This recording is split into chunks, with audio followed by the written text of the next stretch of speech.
Good evening, and welcome to our Global Health Undergraduate Student Commencement.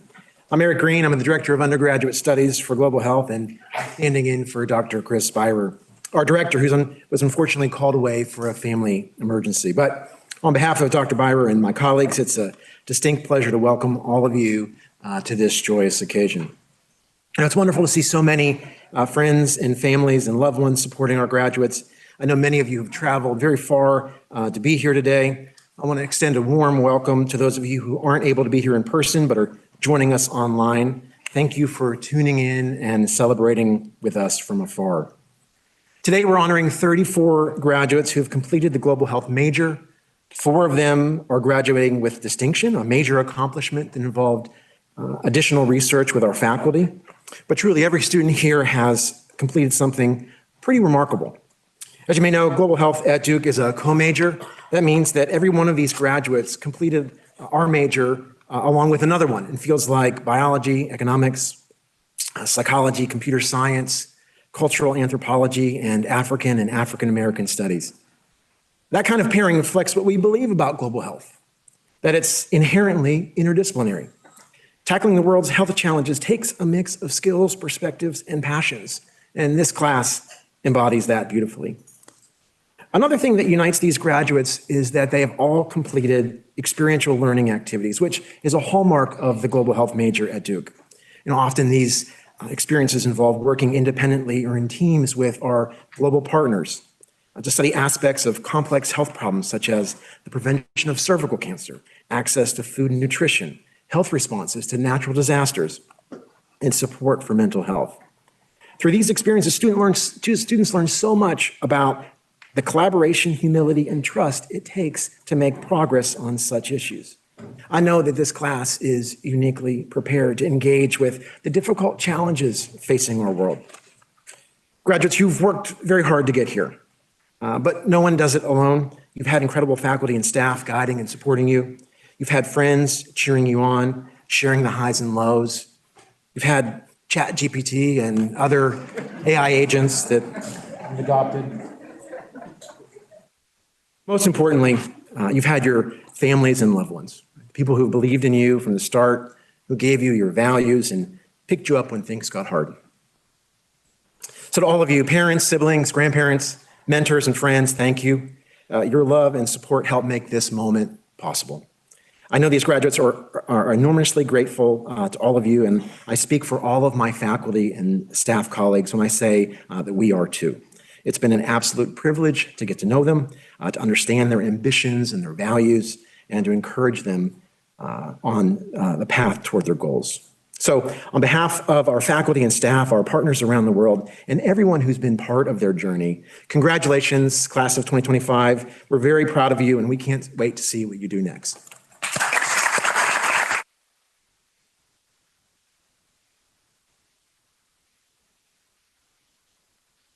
So before I turn it over to our speakers, a few quick notes. First, this is a reminder that we're live streaming the ceremony, so please silence your phones and try to keep the center aisle clear when students are walking across the stage.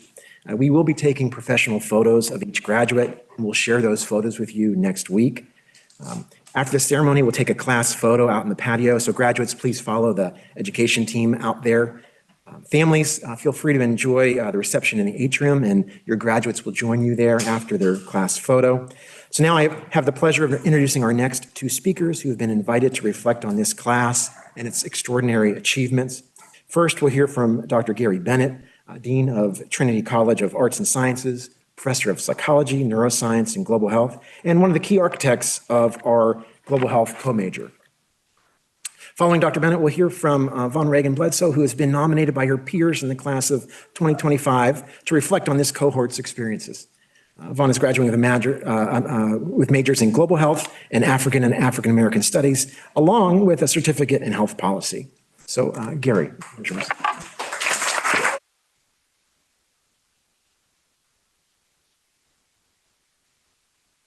Morning, everyone. Thank you so much for responding. My deep thanks to my colleagues here at DGHI for inviting me this morning. It is a great honor for me to celebrate with all of you, and a happy early Mother's Day to all of the moms and mother figures out there in the audience. I remember my own Duke graduation quite well. I should say my wife graduated from Trinity and Duke Law, and I graduated with a master's and a doctorate in clinical health psychology. But what I really remember was how long the weekend feels. So many events, so much emotion, the scramble for dinner reservations, and a whole lot of sitting and listening. So I'm going to keep us moving here today. And I hope you'll allow me, though, this last moment, my last moment anyway, to offer a few thoughts. Because the most important lessons don't come from textbooks. They don't come from even my classroom. They come from stories like this one. So years ago, a young man traveled to a remote village. It had extreme poverty, little health care, preventable deaths. The local hospital charged user fees that most people could not afford. He listened. He lived among them. He helped build homes. He treated the sick. Then he raised funds for a small clinic with free, high-quality care for all. That clinic grew. It grew into a hospital and then a network and a global model of dignified care. He once said, "The idea that some lives matter less is the root of all that is wrong in the world." That man was Paul Farmer, a Duke graduate. And he understood that change isn't a leap. It's 1,000 steady steps. And that's my message to you. In complex times, and to be clear, these are very complex times, change takes perseverance. Now, that may be hard to hear. You all have grown up in a world that has instant answers, where problems feel like they should have a quick solution, a fix, a hack, an app. But you now know global health doesn't work like that. It takes time, patience, frustration, even a little courage. I was thinking about this recently when I was thinking about the story of a woman named Joanne Robinson. Most of you have heard of Rosa Parks, but before her, there was a woman called Joanne. She was chased off a Montgomery bus for sitting in the wrong seat. That was 5 years before Rosa Parks and the famous boycott. But Joanne didn't wait. She organized, she lobbied, she built networks. And when Rosa Parks was arrested 5 years later, she was ready. She had the flyers, she had the plan, she had the support of her brand new pastor, a young guy called Dr. Martin Luther King Jr. And the boycott began. It lasted over a year. There were threats, there were arrests, there were cold mornings and long walks, but it didn't stop because justice and change take time. 1,000 steady steps. It's the same here in global health. But you all know this already. You all in the class of 2025 have taken on one of Duke's most demanding programs. You've paired global health majors with majors in African American studies, biology, computer science, cultural anthropology, economics, environmental science and policy, evolutionary anthropology, international comparative studies, neuroscience, psychology, and public policy. And look, here's a little secret. When we put together the global health major, we never thought it would grow this big. We didn't think that people were going to be able to do all that you have done. What I said to you outside a moment ago was the truth. We thought this would be small and bespoke and not as large and inclusive and inviting and as wonderful as you all have made it. You've worked in 10,000 hours of fieldwork, research, and service. You've studied mental health and maternal health and migration and misinformation. You've worked in Durham, South America, Sub-Saharan Africa, and beyond. Some of you will stay in global health and some of you won't. But wherever you go, I hope the values that brought you here, equity, compassion, humility, curiosity, belief that health is a human right, I hope they'll go with you. I hope you'll take the time to build the relationships, to listen before you act, to learn what the community already knows. These are values that will shape your work. And if you let them, they may shape your life as well. Now, some of you are stepping into a world that feels a bit less welcoming to this work. Global health is shifting. Funding priorities are changing, partnerships are under pressure, facts are being questioned. It's tempting to wonder, does this all still matter? My answer to that is that it matters more than ever. In 1966, smallpox was killing millions. It was contagious, it disfigured people, it was feared everywhere. A vaccine existed, but few believed that eradication was possible. Too many obstacles. They were technical and financial and political challenges. And still, a global effort began. It was messy, it was arduous, it was slow. It required operating in war zones, dealing with language barriers, handling freeze-dried vaccines and hand-drawn maps. And it took everyday people, teachers, health workers, villagers, keeping records by candlelight. But in 1979, the WHO declared smallpox eradicated. It was the only human disease that's been wiped from the face of the earth. That success wasn't inevitable. It was a choice to keep going, to collaborate, to resist the status quo. 1,000 steady steps. That's what global health does. It sees injustice and insists on something better, slowly, purposefully, against the odds. So yes, this is a challenging moment for global health, but that resolve that ended smallpox, it's still here. It's in this room. It's in all of you. The work continues. Paul Farmer didn't build a hospital in the day. Robinson didn't change the world overnight. Smallpox wasn't eradicated in one meeting. With time, you can make those kinds of changes. So for all of you, I say congratulations. We need your insight. We need your resolve. We need your courage. But one last thing. Thank you. On behalf of your faculty and your staff, I want you to know you're not just our students. You become part of our lives. We talk about you at dinner. After I finish teaching, my girls always come up and say, "Did your students say anything interesting in class today?" We celebrate your wins even when you're not in the room. I was quite literally telling the president of Duke a story about a global health student from like 2014 yesterday. And that won't stop. For years, we'll be saying, "Remember when?" and "Did you hear about?" We talk a lot about how your lives have changed, but you've changed ours too. You've challenged us to be better teachers, better learners, better people. And for that, we're grateful. Now, before I go, I want to say just a few words about our student speaker, Von Reagan Bledsoe.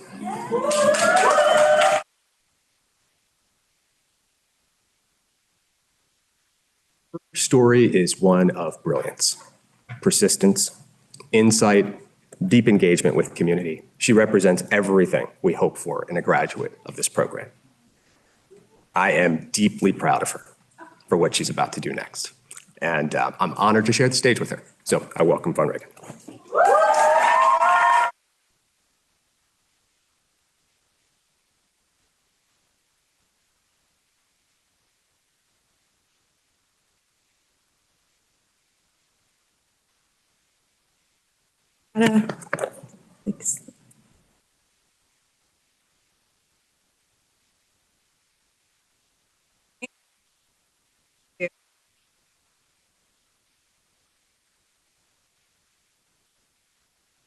I'm Reagan Bledsoe, and thank you all for coming to celebrate our graduating class.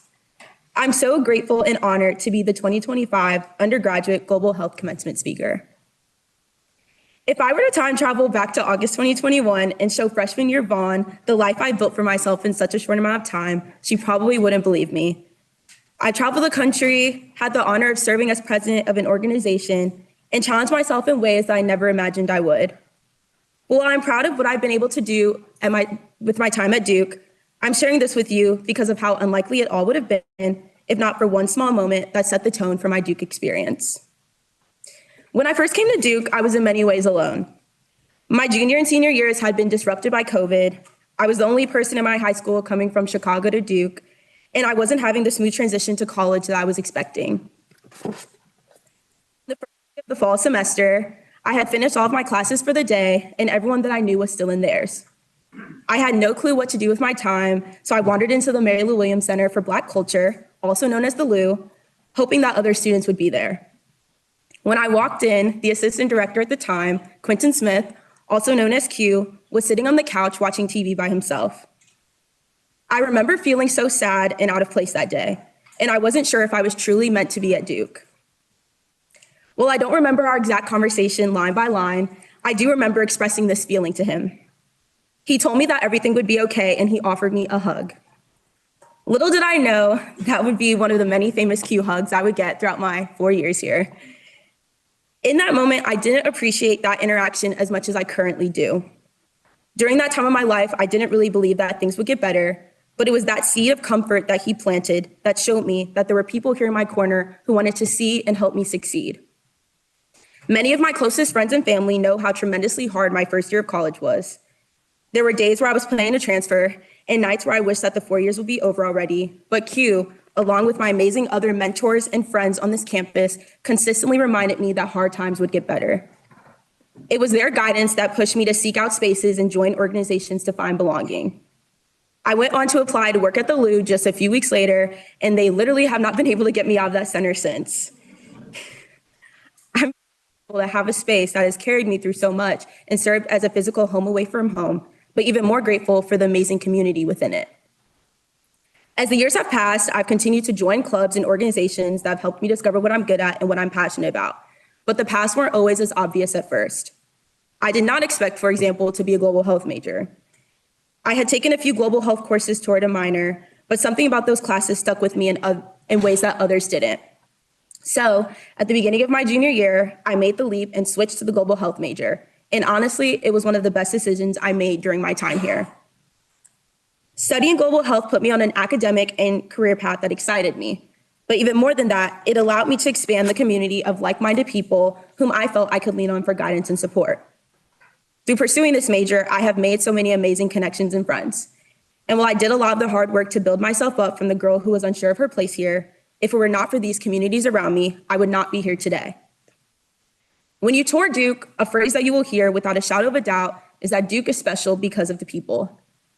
When I first heard this, I thought it was just a part of the script to try to get people to come here. I didn't really buy into it at first, but after being able to experience it for myself, I'm happy to say that I wholeheartedly agree. My story about Q was just one example of the many I have about the Duke community. Some others that come to mind are the upperclassmen who bought me food when I was out of food points, the faculty and professional staff who would allow me to randomly come to their office and talk their ears off, and my vast Connections team celebrating each other and sharing laughs at our monthly dinners. Many of those people are here today, and I want to extend my deepest gratitude to you all. There are no words to describe how each of you have transformed my life. And while those are just some of the people who have shaped my journey, I know that I'm not alone in that feeling. We all have those memories, those connections that made Duke feel like home. Whether that be working in a lab, tenting with your friends for Duke basketball, or having late night study sessions, cramming for a big test with your classmates, I believe that one of the most valuable lessons that you can learn at Duke is navigating and building community throughout your life journey. In the next few months, we are all going to be experiencing new chapters within our lives, whether that be moving to a new city, starting grad school or a new job, or adjusting to getting alumni emails from Duke begging us to donate money. We are all going to have to find ways to navigate change. In the mix of all of these major life changes, we are also graduating during a time of substantial unpredictability. Many of you may not know what's next, or may be rethinking continuing global health. In many ways, it may feel like navigating your first day of classes with uncertainty all over again. But if there's one thing that Duke has taught us, it's how to sit with that uncertainty and still move forward. We've learned to ask hard questions, to care deeply, and to adapt when the world doesn't give us easy answers. That same curiosity and resilience that got us through our time here will carry us through whatever comes next. But in the moments where it feels too hard to move forward by yourself, I want you to remember to lean on your people. Whatever you do next, seek out and nurture connections with the people who inspire you, who challenge you, and who can support you when things are difficult. And remember that some of those people are sitting around you right now.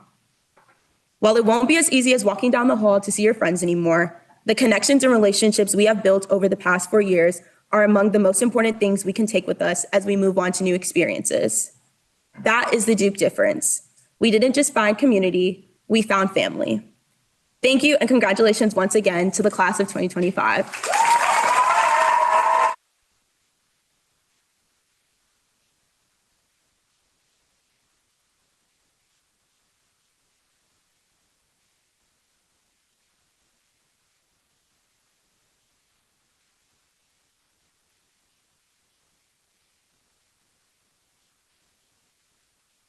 Thank you, Vaughn, for those inspiring words for being such a valuable member of this class.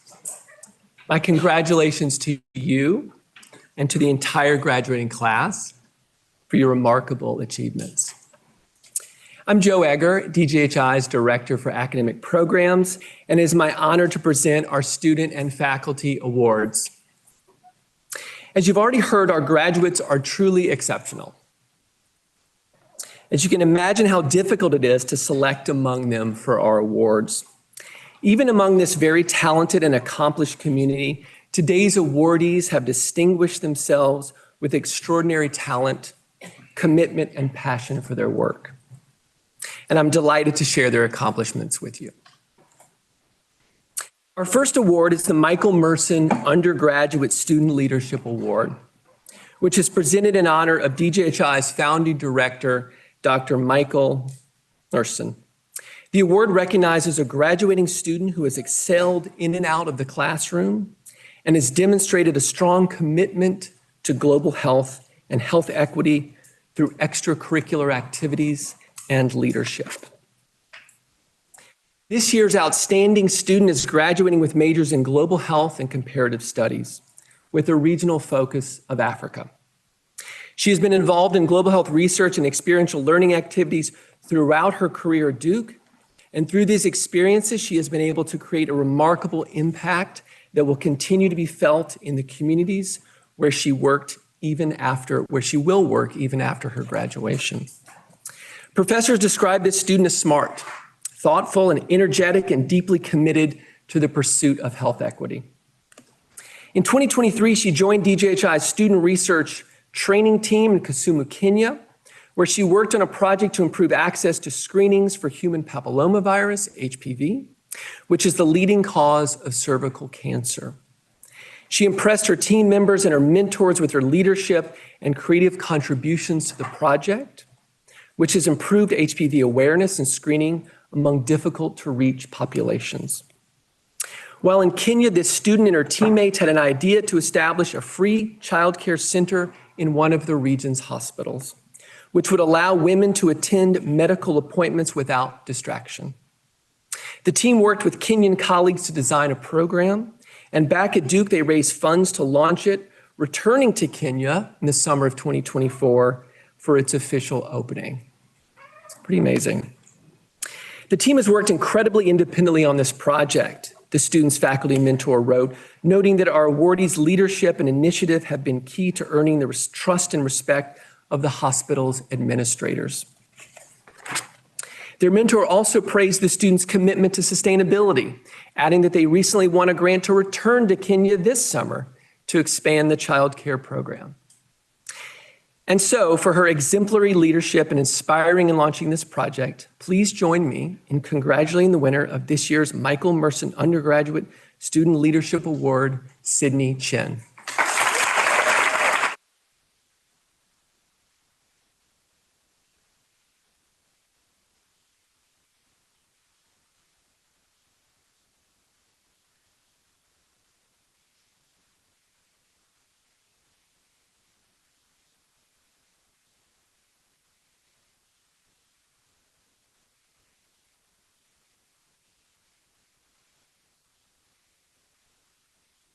Next, we will recognize the outstanding research project from this year's capstone courses. All of our global health majors take a capstone course during their senior year. They work in small teams and with outside experts to design a practical solution to a health challenge. These projects help students learn how to manage the many factors that come into play in implementing health interventions, and they often produce very creative ideas. This year's outstanding capstone project is collaboration with the AIDS support organization, TASO, evaluating integration of hepatitis B services in ANC clinics. For this project, students collaborated with TASO, a non-governmental organization in Uganda, working to reduce the spread of HIV and improve care for people living with the virus and its related conditions. They completed an analysis of integrated screening and treatment for hepatitis B and prenatal care at clinics in the Acholi region of Uganda. The team also created educational materials for use in the clinics. Judges described the project as well conceived and executed and beautifully written. They praised the quality of the team's overall recommendations and noted in particular the professionalism and detail orientation of the team's report. As one judge wrote, this project combines robust data collection with actionable policy insights, and the intervention is clearly scalable. Another judge said, I would give this team an A+++, which is not a real grade. I think it is an exemplar capstone project report. The students on this team were Skylar Webb, Sydney Chin, Sophie Lair, and Elena Granowski, who were part of the fall 2024 capstone course, which was taught by Dr. Dennis Clements. Congratulations to this outstanding team and students. And Dennis, please come forward to get your awards.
Our final award today is the Global Health Undergraduate Professor of the Year, which recognizes a professor who has been nominated by students for demonstrating outstanding teaching and mentorship within the global health undergraduate curriculum.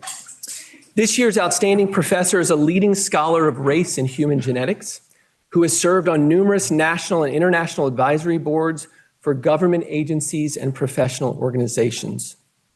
To her students, however, she is first and foremost a thoughtful, caring mentor who nurtures students to be the best version of themselves. In this professor's classes, students explore the ethical, social, and scientific dimensions of human genetics and genomics, usually with an eye toward improving health equity in clinical practice and scientific research. Her lectures and assignments invite students to consider the social structures at the root of health disparities seen in local and global communities. As one student nominator wrote, she pushes you to learn and think about the things you may have not considered before. Students say she nurtures critical thinking skills, challenging them to examine their biases and assumptions. At the same time, they note she is thoughtful and generous, always finding time to answer a student's question or to offer guidance. And so it is my great pleasure to present this year's Global Health Undergraduate Professor of the Year Award to Dr. Charmaine Royal.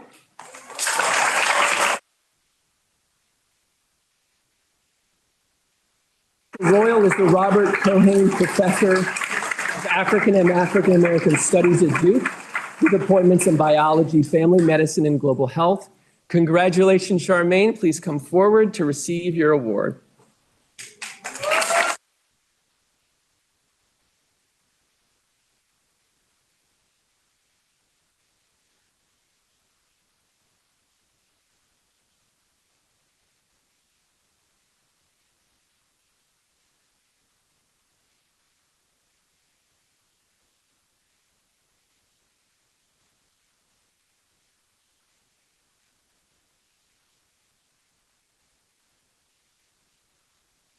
Congratulations to all of our winners, and thank you for your inspiring work. Now it's time to honor our graduates, and so I will ask Laura Bai to come to the stage to begin our recognition ceremony. Thank you.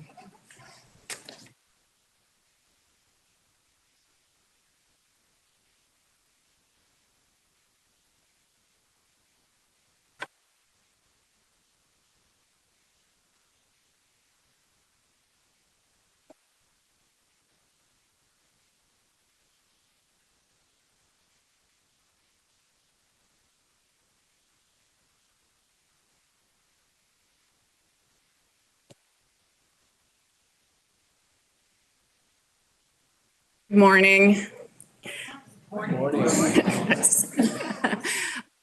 I am Senior Associate Director for Academic and Student Affairs here at DGHI, and it is my true honor to present this class of 2025, the 12th class of Global Health majors.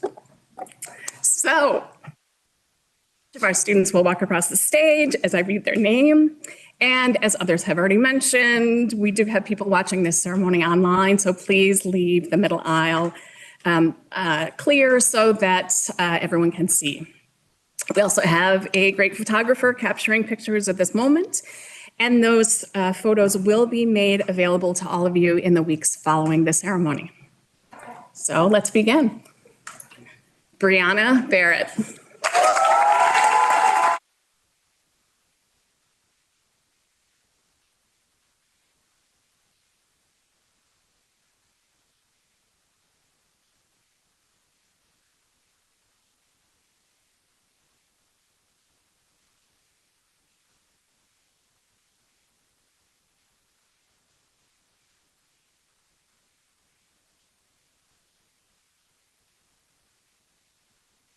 Avery Bernazard.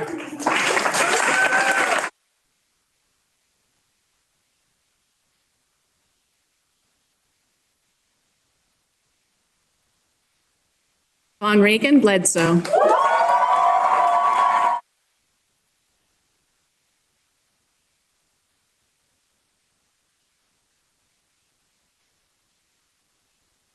John Brar.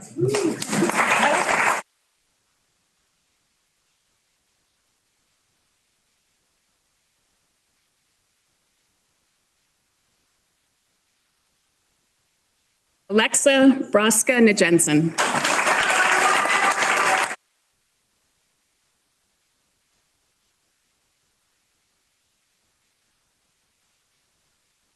Nia Capers.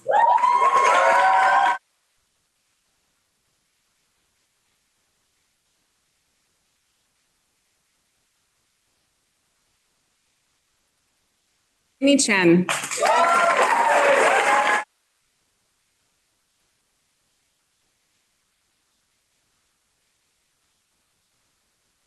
Nina Dow.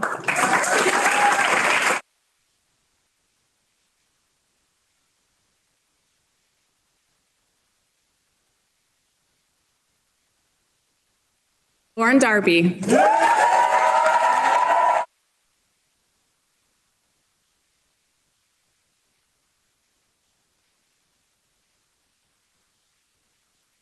Veen Dharmavarpu.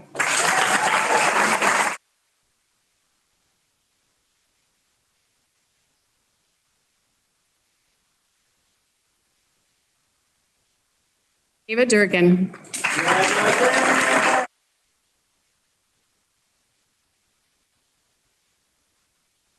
Go Ava! Miles Eng.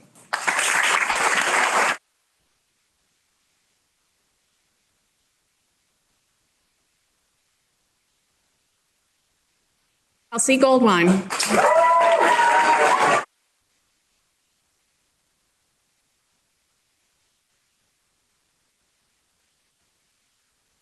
Ivana Gonzalez Romero.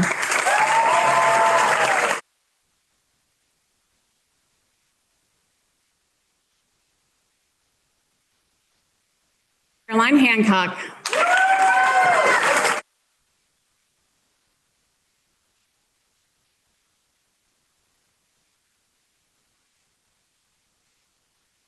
Grace Hernandez.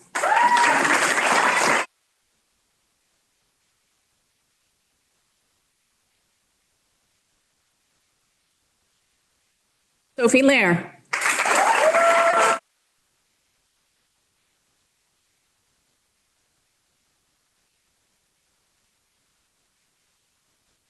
Aya.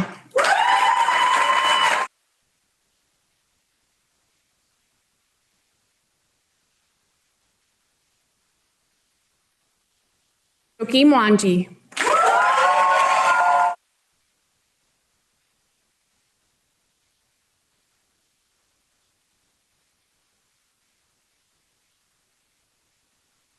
Rella Orozco.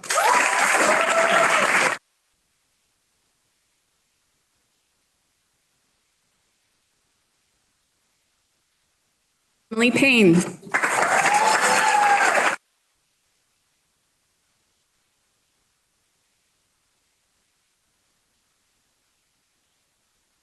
Angelina Sala.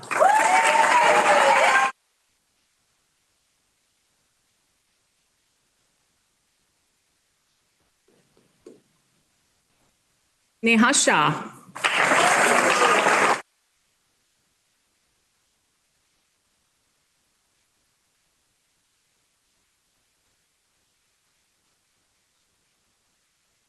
Anna Therakin.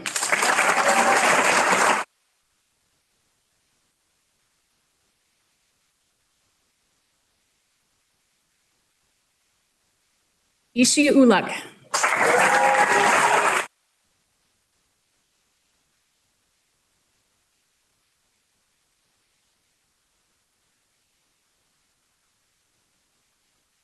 Vemalapalli.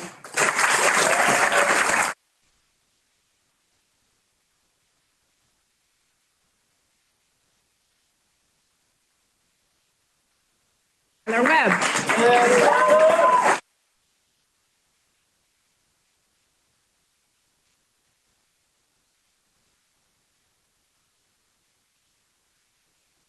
Shang.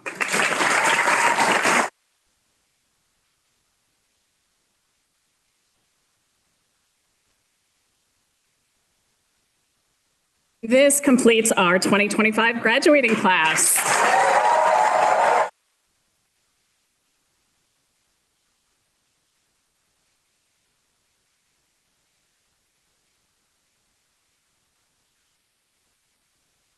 As our students are making their way back to their seats, I'd like to just note a few things. First, I'd like to ask everyone to remain seated as our graduates leave the hall. And after that, please join us in the atrium for the reception. Second, graduates, I'll ask you to follow Lisa and your classmates to the back steps for a class photo and to pick up your class gift. And so, class of 2025, please rise.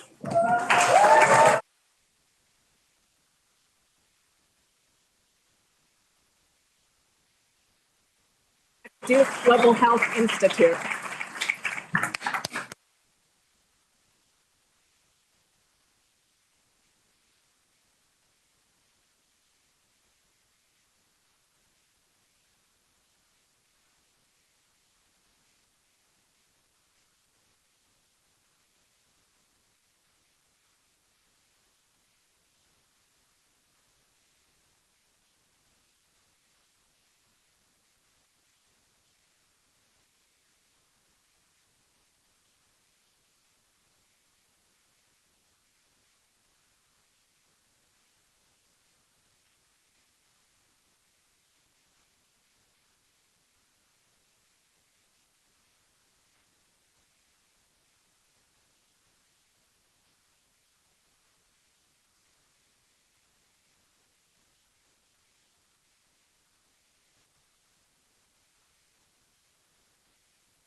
It out.